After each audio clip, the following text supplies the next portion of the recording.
ช่วงไหนครูมุดความขนาดเดียวคือช่วงชั่วชายหลีหัวอย่างนี้ขยมอ่านต้องเมเรียนตี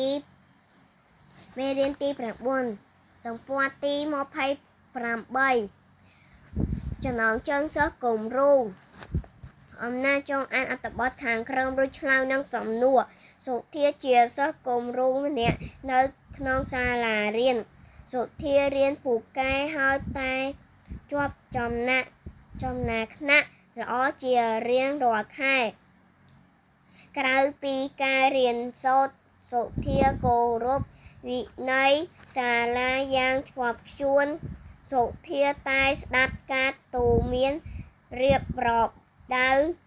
របស់អ្នកគ្រូលោកគ្រូនឹងចេះគោរពចាស់ទុំទាំងនៅក្នុងសាលារៀនក៏ដូចជានៅតាមទីសាធារណៈដែរដោយសារមាន